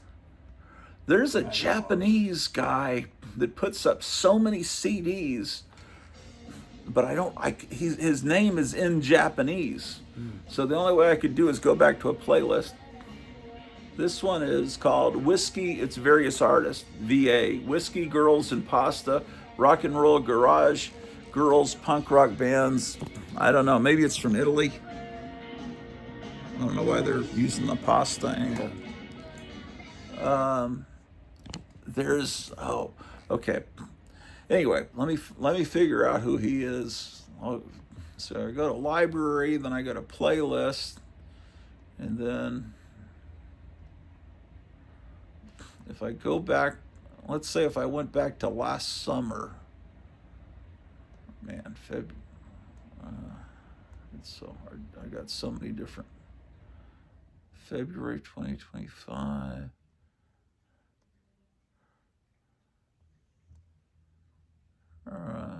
July. I can't even remember what year it is. Let's try, let's see. 2022. That's too. Oh, there's another great one called Organ Jukebox. Yeah, I think you introduced me to that one. Yeah. Or, you know who Quintron is? Yeah. He was doing a show for a while about organs. Yeah, that was a shame that he stopped doing that. That was great. That was during the kind of towards the latter part of the pandemic fad.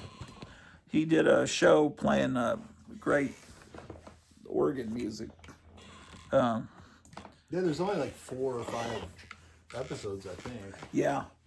But it was great. I need to go back and re-record that because I don't know where I put the disc I recorded it on. What I do is it's like the VHS days where you could record on a 6-hour VHS music. You can make did you ever try doing that? Yeah. Because 6-hour, the picture's degraded, but the sound's still good. And on these blank DVDs, I record in 6-hour. I get 6 hours music with no sound loss that I can discern. And that way I can record off of YouTube. Oh man, I've been doing this for years. Okay. August 2024. That's this month. Okay. Anyway, so what in those 20 comic boxes you got? What kind of stuff did you mainly collect?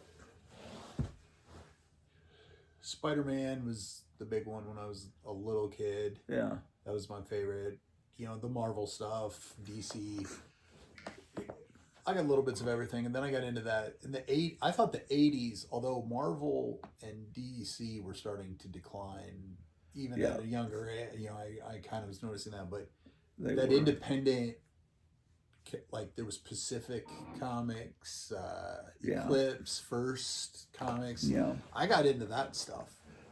What I remember as being good, and I don't remember what company did it, was Twisted Tales and Alien Worlds. They were like the old EC comics. Yep. I think that was Pacific, actually. I think that was Pacific. Those were good, and but I know what you mean. In the 80s, it's like something was wrong, and then there was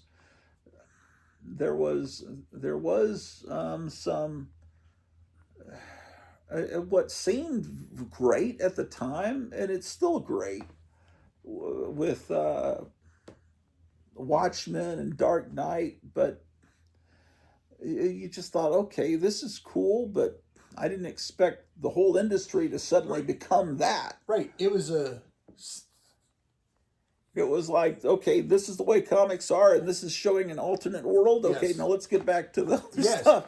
Yeah. And then when everything became that, and then the DC, we're throwing out all our old continuity, and we're I know Crisis on Infinite Earths was cool, and I loved reading it at the time. It was exciting, and the artwork was beautiful, and the writing was great. But what it ultimately did, and I know people love the John Byrne Superman, but I wanted my old stuff from the 50s, 60s, and 70s with the Fortress of Solitude, Yeah. and the giant key, and Crypto, and Super Cat, Streaky the Super Cat, and the horse, and I wanted all of that shit, and I didn't want it taken away from me. So I think they felt like people wanted their comic books to grow up with them in a sense, and they were trying to do that. But well, they made a big mistake, because Yes. what they were doing is they thought, well, now we're selling all our comics to comic stores. We could be a little more adult. We don't have to worry about the comics code. No,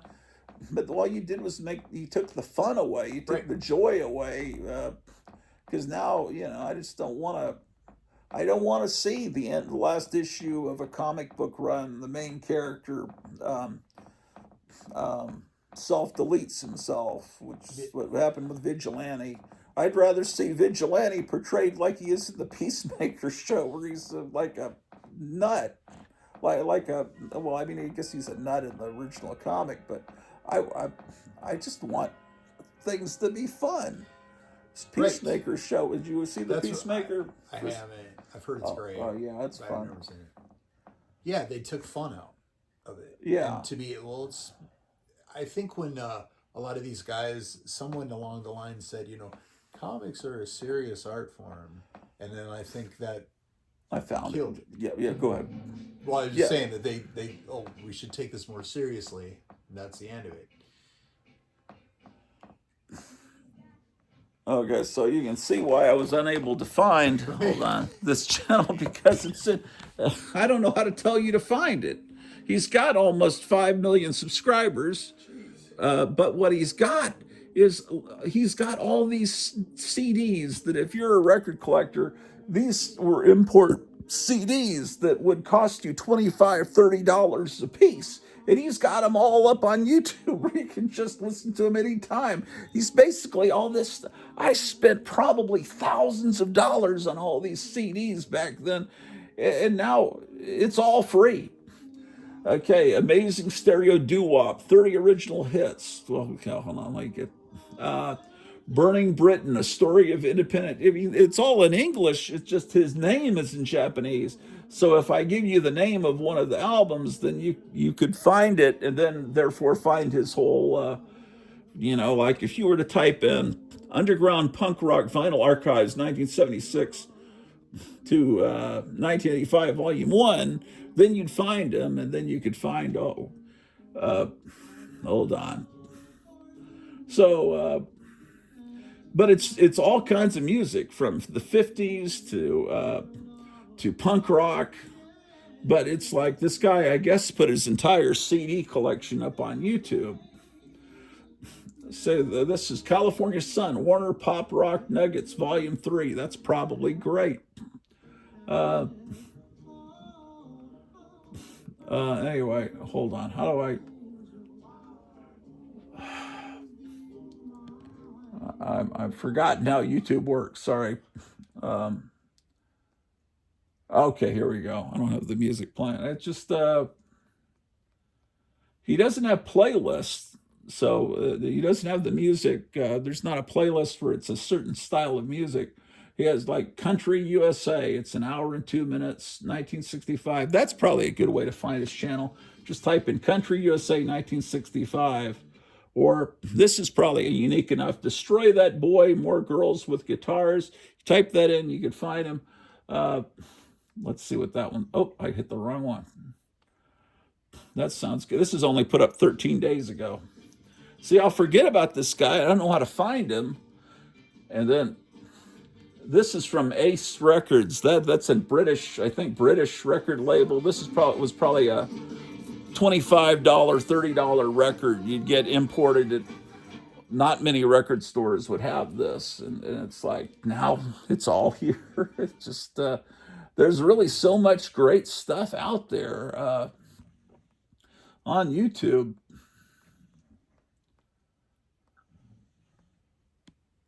Oh, that's Drew the dog is snoring back there. Spanish Female Singers, Volume 2, 1963 to 78. That's probably great.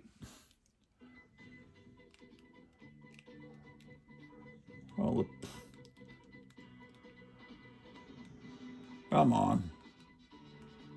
I can't get the volume to work. Oh, there we go.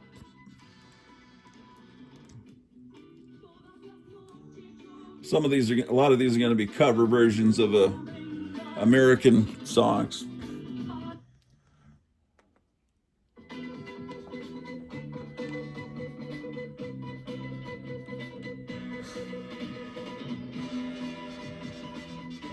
Anyway, that's the guy. He's got a Japanese name. I don't know what it is, but whoever he is out there has got good taste in music. I better make sure it's not raining. I've got a problem that needs to be addressed plumbing wise. They're coming on Monday, but I've got a drain in the basement. And there's a leak from down near the washing machine, and it's a slow, well, it's water, stream of water comes in, and if it can't drain down that drain, I've got to get some cement and seal up the leak, but it's gonna create a problem. No rain out there. Shoot, it's 1:15, or I wonder if maybe Cleo comes down here in a minute. Are you hungry? Sure. Yeah, there's aren't many restaurants around, but the best restaurant in town just closed. Really? Yeah. Well, they retired, and now it's got a different restaurant in there. But there's another good one. But it's not. There's not a lot of choices here. There's no Chinese food. There's no there's no Thai food. There's a place in Des Moines that is called Fong's Pizza. Yeah. Have you been there? Yes. Is it good? I like it. They have Chinese food pizza, actually. But it's not run by Chinese people, right? I really am not sure. Like, there were two. There was always the one downtown, and it was great. It's a dive, but is it? But it's fantastic. Food's great, drinks. Then they opened another one, I think, in Ankeny. And it seemed a little more high end, which didn't. I don't think it did well, but maybe I could be wrong. Maybe is Ankeny where the Half Price Books is? Is that like south of Des Moines? Ankeny's north. Ankeny's north of Des Moines.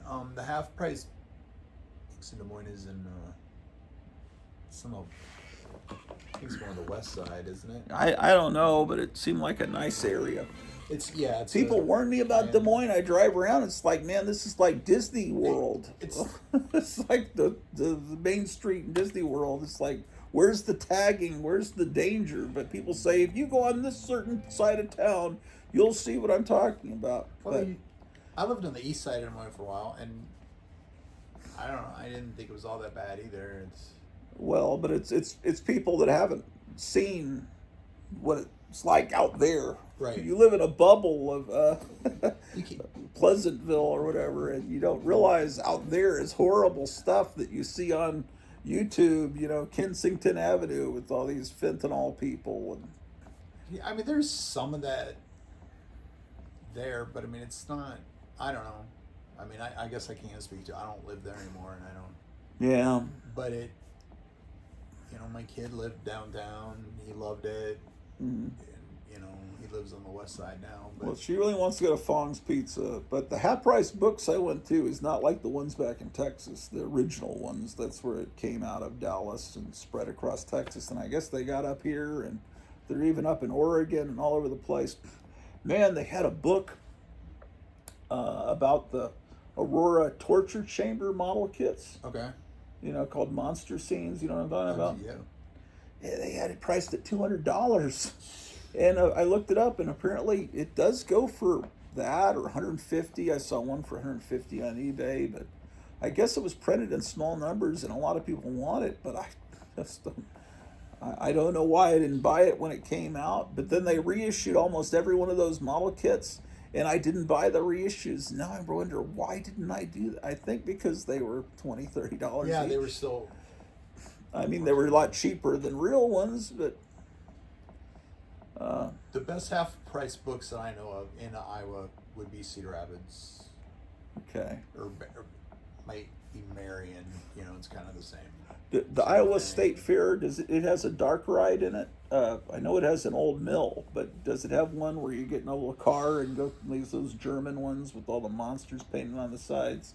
I think it does, because I think I saw the carpetbagger going to it. They've had it a few times. A few times I went, they had stuff like that. Like I said, I didn't go last year. I don't know if I even went the year before. Yeah.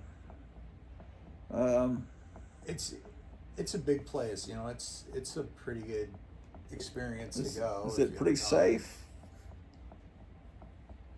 There have been issues there, but it's usually later at night, you know, and whatever. I mean, is it in an area that has become bad over the years?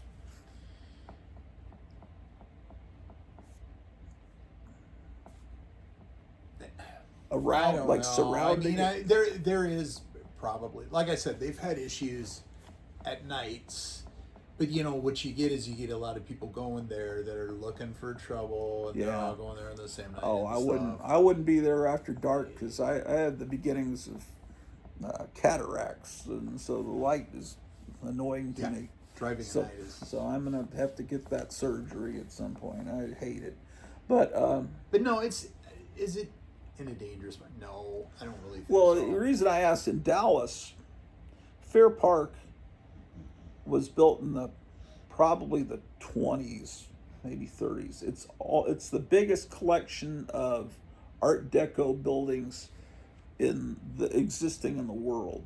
And these I think it was a World's Fair, maybe it was originally.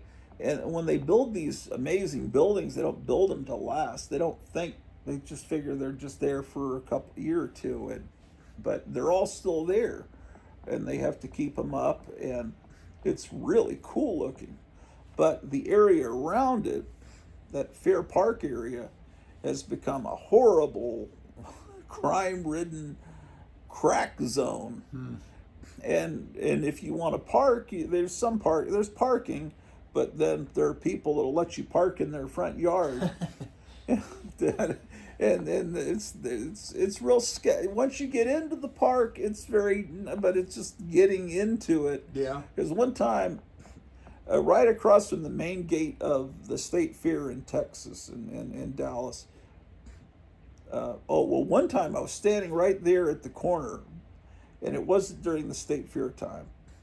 But there was a building across the street, several buildings, several floors tall, and they had an antique store that concentrated on the 50s, and they had comics in there. I think I got this lamp there.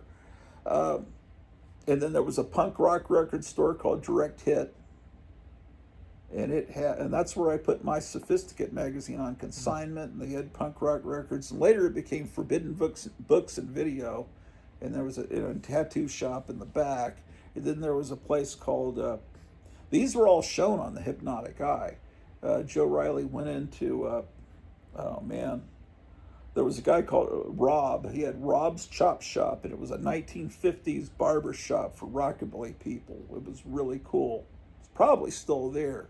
And then this other guy had a rockabilly clothing store. And then there was a cool coffee shop. It was all this whole building filled with businesses for cool hipster people, punk rock people. But you're surrounded by horrible people. And one time I was invited to a Christmas party, and I come out of that. I got this radio, the cool old radio and everything. I'm coming around, and this guy, I'm parked in back, and this guy is walking along, kind of looking up at the numbers, like to see where am I, like pretending to be lost, looking for someone's, because people lived up above in lofts, and he was like looking for, pretending to look, and I should have realized I better go back, so as soon as I got closer to my car, that guy rushes at me, and I've got my arms full. And I've never been hit in the face that hard in my life. I didn't even know it was possible. I've never boxed. I've been in little playground fights, and where people push you. And man, this guy hit me like Mike Tyson several times. my glasses fall off. Back then I had thick glasses before I had eye surgery to correct my vision. I could barely see, and so now I can't see. My glasses are gone, and then the guy steals my wallet and runs off towards the houses around the state fair park. And so I'm covered in blood, and I don't know if my nose is broken. An ambulance comes. So I can't see to drive home. Eyesight's that bad. I can't, and I don't know if my nose is. They take me to the emergency room, and I remember going into that hospital. I think it was maybe it was Parkland where they took Kennedy.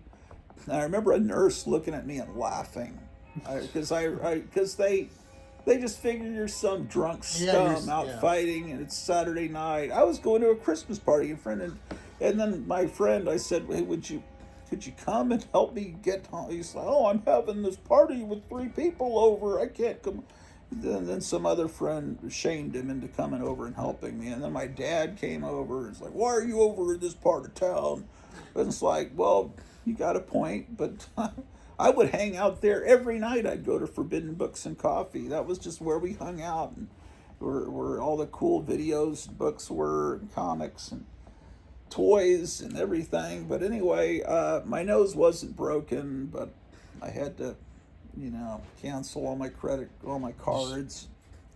So after that, I've been more of a homebody, more like Gomez Adams. I don't really like to go out much because, I just don't know what's out there. At least I didn't like to go out much, and that's why I guess I lost touch with a lot of my friends in Dallas. Yeah. But anyway, so that's why I wonder Cleo. Hello. This is Stanley J. Kirby. I'll tell you his real name later because we're recording, and he doesn't want his real name out. I'm like, oh, bummer, he's on there. I can shut it off. Do you want to be part of the show, or do you want me to shut it off? We can do it later. I don't know, man. I don't want to be part of the show. Okay, all right. Well, this show's probably gone on long enough. We're at 1 hour 56 minutes. Let me get to 2 hours and 1 minute, and I'll shut it off. Now let me get to 2 hours, 2 minutes, and 22 seconds. You're well-rounded. Because if people are weird, if the show's long, People are weird. People are less. If it's less I'm than just 2 so hours, sick of the internet right people won't watch unless it's a certain length. Yeah, I know. They say make your video not longer than 17 minutes, but the shows I do, people want long length because they, I guess, listen to it. When this friend of mine was telling me he used my show to go to sleep at night. Okay, I slept to the radio thing. Yeah. So I turn that on and I'll just, He really loves the radio show. I do. I'm glad somebody does because I'm like, this is really funny. I like it. Well, it's like your favorite music, but like the funniest parody. Yeah, it's so great. But it just works that makes it great, like.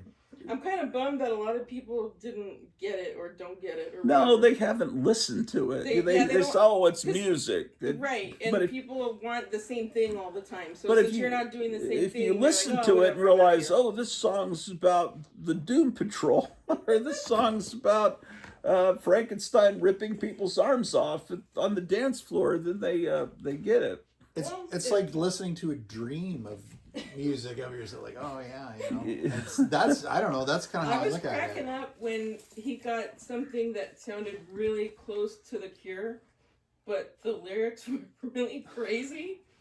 Yeah, it was. There were some where you'd get really close. There was one that was very Susie and the Banshees, like very close. Yeah, you can get Susie and the Banshees. You can get The Cure. I never was quite able to get Glenn Danzig. I almost got him on that song where he was getting kicked down to help. It keeps giving you this other guy's voice, pretty much. It keeps giving you, what's that band called? The guy, he passed away. I think the guy's name was Peter Steele. Isn't that a band called like Negative? Not Negative Approach. No. Typo Negative? Yeah. Okay, yes. That's what I'm thinking of. It's like this guy that was supposed to be all sexy with long dark hair like a vampire. I can get the Archies sound pretty good. It keeps giving you that voice more like when you're trying to get a Danzig thing. But did you hear like the song where he said the singer says that Satan kicked him in the ass and called him a nerd. Yeah, that's That was funny. Didn't you say that was Glenn Danzig's other thing? Is like I think I did. Sometimes I'll just credit it to the artist. I was also wondering if you wanted some water. sure, actually, that would be great. I brought it in my purse. Yeah, like why Mary thank you. Poppins. He had breakfast. He didn't go to Des Moines last night. He drove here straight. So we probably Yeah, I got. we need to eat lunch I got here. like So 5. I don't know. you want to go to that place that Roller Man I'm just named gonna need a couple of tranquilizers, and when I get there, I'm gonna need a couple of liver killing I'm drinks. recording this. Yeah, give a shit. They're medically prescribed. Right now, I hate the internet. Why? What happened? People are fuckers, and if they were in my face, I'd stomp them. Man, this is a family program, and you're saying the F word. We were talking about the F word earlier and how it needs to be used minimally, or how it can be funny or it can work, but if it's overused, how it doesn't work. Every 4 words, no thanks. Yeah. But you just been working, right?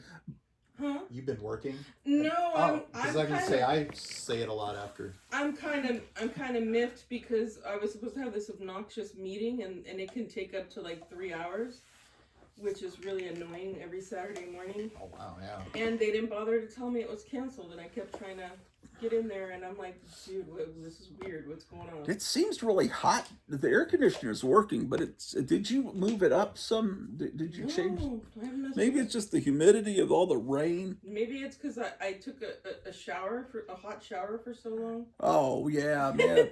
All that humidity is going to go up to my comic book room. Jeez. Well, You've been as long as you got showering them the all whole back. time. The whole time we've been talking, I think she's been showering. I don't think the whole time. Well, there's that one restaurant, and then there's Subway. We had a really good restaurant, and I am Yeah, so it's this bummed out restaurant on it. here. It's gone. Just saying they retired. Yeah, they had a really crazy schedule because they only did dinner 3 times a week, and it was just like a 4-hour thing. Yeah. My gosh. You know what though? On a positive note, my enemies keep dying. Jeez, man. I'm like, hey, I wonder whatever happened to that one. Yeah, the problem is your friends do too. It's called getting old. Everyone. It's like, yeah. Some of my enemies are a lot younger than me, and they're still croaking. Man, look how she's brought this show down. Oh, wait. Because I'm here to bring. I was going to get, shit. I went past. Anyway, I'll see you guys later.